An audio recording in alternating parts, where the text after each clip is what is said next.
ચાલો આજે આપણે બનાવીશું જુવાર મેથી અને બાજરીના વડા. ચોમાસામાં ખાવાની મજા આવી જાય તેવા એકદમ ગરમા ગરમ અને ક્રિસ્પી એવા બાજરાના વડા. તો ચાલો આપણે બનાવીએ. બાજરીનો લોટ અને આ મોટા 2 ચમચા જુવારનો લોટ તેને પણ ચાળી લઈશું. તો તેના માટે કરીશું વઘાર મેથીનો. તેના માટે લીધી છે પેન, તેમાં 2 ટેબલસ્પૂન ઓઇલ લીધું. તેમાં નાખીશું આપણે હિંગ, થોડો મીઠો લીમડાનો પાન સમારીને લીધા છે, મેથી, આદુ મરચાંની પેસ્ટ, તલ,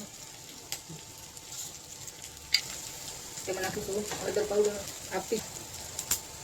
2 ટીસ્પૂન લાલ મરચું પાવડર અને 1 ટીસ્પૂન ધાણા જીરું પાવડર. હવે તેને સરખી રીતે મિક્સ કરી થોડી વાર માટે ચડવા દઈએ. થોડી વાર ચડી જાય પછી છેલ્લે નાખીશું આપણે એમાં નમક. 1 ટીસ્પૂન મેં નમક નાખ્યું. વઘાર થઈ ગયો છે. દહીં લીધું છે, તેમાં નાખીશું થોડો ગોળ. અમે લીધી છે 4 મોટી ચમચી દહીં અને 2 ચમચી ગોળ. તેને હલાવી અને બેને મિક્સ કરી નાખશું જેથી કરીને ગોળ એકદમ ઓગળી જાય. ચાલો હવે વઘાર થઈ ગયો છે, તેને થોડી વાર ઠંડો થવા દઈશું. આ ઠંડો થઈ ગયો છે અને હવે તેમાં નાખીશું દહીં અને ગોળનું મિશ્રણ જે આપણે મિક્સ કરીને રાખ્યું હતું તે નાખીએ અને હવે બાંધીશું આપણે તેનો લોટ.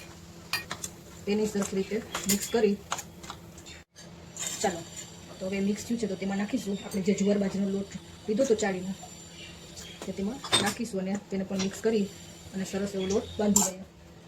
ચાલો તેને મિક્સ કરી અને એમાં જોઈએ તેમ ગરમ પાણી નાખવાનું, થોડું દેવાનું, લોટ બાંધતો કરવાનો. લોટ થોડો એવો કઠણ રાખવાનો. તૈયાર છે. તમારે નિમક ઓછું વધારે જોઈએ તો તમે કરી શકો. અમે મોડું ખાઈએ એટલે મેં અહીંયા દહીં થોડું ખાટું લીધું હતું. તમે મોડું હોય તો તેમાં લીંબુ અથવા આમચૂર પણ નાખી શકો અને થોડું વધારે નાખો તો પાણી પણ ઓછું જોઈએ. તો લોટ હવે રેડી છે અને તેમાંથી થેપલીઓ. તો ચાલો હવે આપણે બનાવીશું તેની થેપલીઓ.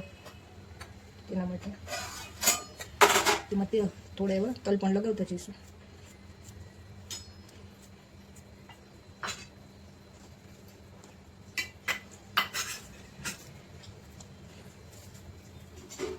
એવી જ રીતે બધી થેપલીઓ આપણે રેડી કરી લઈએ અને પછી ફ્રાય કરી નાખીએ. જો તો આવી જ રીતે બધી થેપલીઓ તૈયાર કરી અને ફ્રાય કરી લઈએ. ચાલો તો તેના માટે મૂક્યું છે તેલ અને તેલ એકદમ ગરમ છે તો તેમાં હવે વડા નાખીશું ફ્રાય કરવા માટે. બધા જ વડા એકદમ રેડી છે.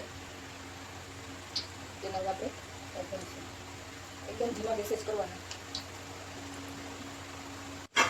તો ધીમા ગેસ ઉપર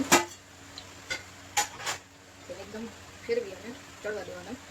ગોલ્ડન બ્રાઉન થાય ત્યાં સુધી ચડવા દેવાના. ગેસની આંચ એકદમ ધીમી જ રાખવાની. તો જો આવા કલર ચેન્જ થઈ ગયો, હજી થોડા ગોલ્ડન બ્રાઉન થાય ત્યાં સુધી થવા દઈશું. તો ચાલો જો થઈ ગયા છે એકદમ ક્રિસ્પી એવા, ઉપરથી ક્રિસ્પી અને અંદરથી પોચા એવા બાજરી, જુવાર અને મેથીના વડા.